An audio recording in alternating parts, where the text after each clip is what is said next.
City India news channel हक की आवाज़। Paradise function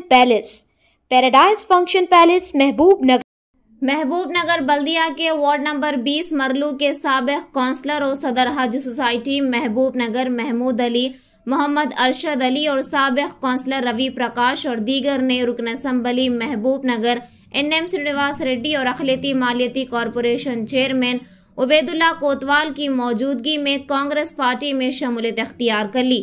NM Srinivas Reddy ने इन्हें पार्टी खांडवा पहनाकर पार्टी में इस्तकबाल किया। इस मौके पर रुकन असम्बली NM श्रीनिवास रेड्डी ने कहा कि महमूद अली, मोहम्मद अरशद, रवि प्रकाश पढ़े लिखे लोग, रिटायर्ड मुलाजिमीन और BRS कारकुनान आज कांग्रेस पार्टी में शामिल होकर खुश हैं। उन्होंने कहा कि मोदी इंतखाबात की खातिर जात पात और मजहब के दरमियान दरार पैदा करने की कोशिश कर रहे हैं और एक शख्स जो 2 बार वजीर आजम रह चुका है ओहदों के लिए गंदी सियासत कर रहा है। NM श्रीनिवास रेड्डी ने लोगों से अपील की, जबकि कांग्रेस पार्टी में शामिल होने वाले महमूद अली ने कहा कि कांग्रेस पार्टी हमेशा एक सेक्युलर पार्टी के तौर पर काम की है और आगे करती रहेगी।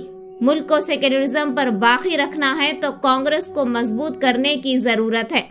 इस मौके पर सदर नशीन बल्दिया महबूब नगर आनंद गौड़, नायब सदर नशीन बल्दिया Shabbir Ahmed, TPCC general secretary Vinod Kumar, Bekari Madhusudan Reddy, DCC general secretary Siraj Khadri, town Congress party सदर लक्ष्मण यादव, अमजद किशन नायक, नवाज खान, नईम, सिद्धिलिंगम, नरेंद्र रेड्डी, शफी, छुट्टन, वाजिद के अलावा दीगर मौजूद थे।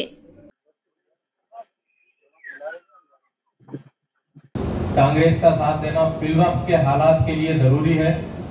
आप सबसे गुजारिश है और मुझे जो भी पार्टी में जिम्मेदारी दी जाएगी मैं उसको बहुत ही अच्छी तरीके से निभाने का वादा कर रहा हूँ।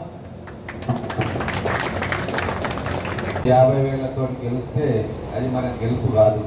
ఎందుకంటే మనకి ఇక్కడ రేవంత్ రెడ్డి గారు ముఖ్యమంత్రి, వారు ఉన్న కాన్స్టిట్యున్సీ ఇది కాబట్టి ఖచ్చితంగా 1,50,000 పైచిలకు మెజారిటీతో గెలిస్తేనే మనకు ఆ గౌరవం వస్తుంది. ముఖ్యమంత్రి గారి గౌరవం రాష్ట్రంలో పెరుగుతుంది. కాబట్టి మనందరం కూడా రేపటి నుంచి మన ఇంట్లో నుంచే పక్కింటి నుంచే మన ప్రచార కార్యక్రమం మొదలు పెట్టాలి. దానికి మీ అందరికీ కూడా 2-3 అంశాలు నేను చెప్తా. మామూలుగా ప్రచారం చేయడం వేరు, ఒక నిర్దిష్ట లక్ష్యంతో పక్కా సమాచారంతో ప్రచారం చేయడం వేరు. ఈరోజు మనం చూస్తూ ఉన్నాం, అసెంబ్లీ ఎన్నికల్లో మనం ప్రశాంతంగా ఎన్నికలు జరుపుకున్నాం. కులాల మధ్య చిచ్చు లేదు, మతాల మధ్య విభజన లేదు, అటువంటి మాట కూడా ఎవరు మాట్లాడలే. ఏదున్నా పాలసీ మీద, మేనిఫెస్టో మీద, లేకుంటే నేను ఏం చేస్తాననే దాని మీద, లేకుంటే మీరు ఏం చేసిండ్రు 10 ఏళ్ల దాని మీద అనే దాని మీదనే చర్చ జరిగింది. కానీ విచిత్రమైన విషయం ఏంటంటే ఈ ఎన్నికల్లో ఆ చర్చ ఏం లేదు.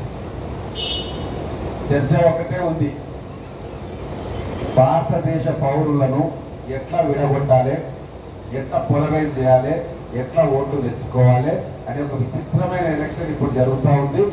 దానికి ప్రధానమంత్రి కాడి నుంచి కింద ఉన్న గల్లీ స్థాయి లీడర్ కూడా అదే పంతా చెప్తా ఉన్నాడు. మానసికంగా ఈరోజు నరేంద్ర మోడీ గారు ఓడిపోయింది.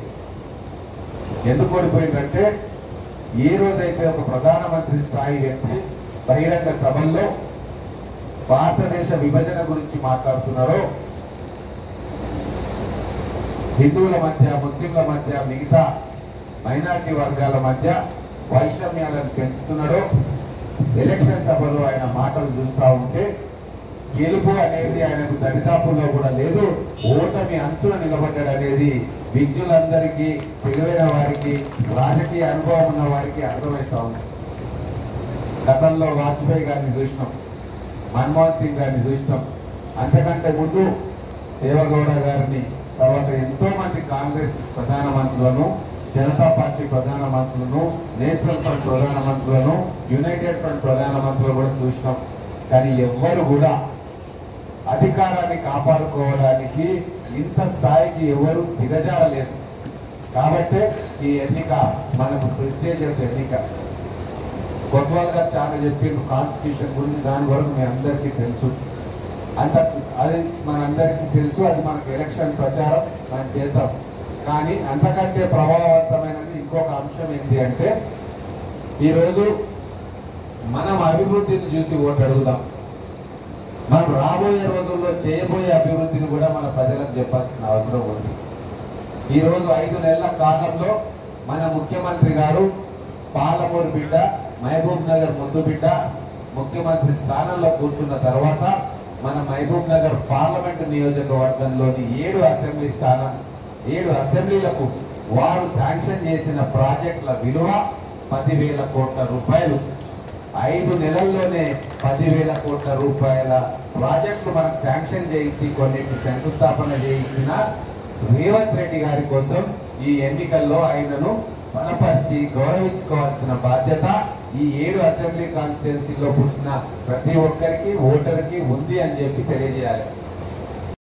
आज का जो प्रोग्राम कांग्रेस पार्टी में ज्वाइनिंग का यहाँ पे हुआ है, जिसमें यहाँ के एमएलए साहब भी और चेयरमैन साहब भी और महल्ले के हिंदू मुसलमान और हमारे मोहतरम हमारी माएँ बहनें जो आए हैं, मैं उनका सबसे पहले शुक्रिया अदा करता हूँ कि ये ऐसी सेकुलर जमात है कांग्रेस पार्टी जिसके बारे में कोई ज़्यादा तारुफ कराने की ज़रूरत नहीं है.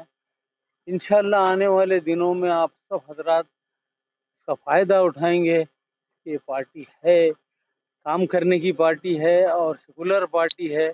ये सब बातें समझते हुए, जानते हुए मैं और हमारे फैमिली के मेंबर्स और हमारे दोस्त अहबाब इस पार्टी में जॉइन हुए हैं. आप लोगों से खुसूस कर गुजारिश है कि दुआ करें, हम इसमें काम करके कामयाब रहें और ज़रूरतमंदों की खिदमत करें. आज का जो पार्टी जॉइनिंग प्रोग्राम रखा गया था, Congress party joining ward number 20 मरलू में, जिसमें आली जनाब NM श्रीनिवास रेड्डी साहब MLA महबूब नगर और दूसरे उबैदुल्ला कोतवाल साहब माइनॉरिटी कॉरपोरेशन चेयरमैन, आनंद साहब म्यूनसिपल चेयरमैन, शब्बीर साहब वाइस चेयरमैन और कई सीनियर कायद यहाँ पर आए थे. मैं उन सबका शुक्रिया अदा करता हूँ. और जो पार्टी के तरफ से हमें कोई भी जिम्मेदारी दी जाएगी, इंशाअल्लाह हम उसको तन मन धन से करेंगे.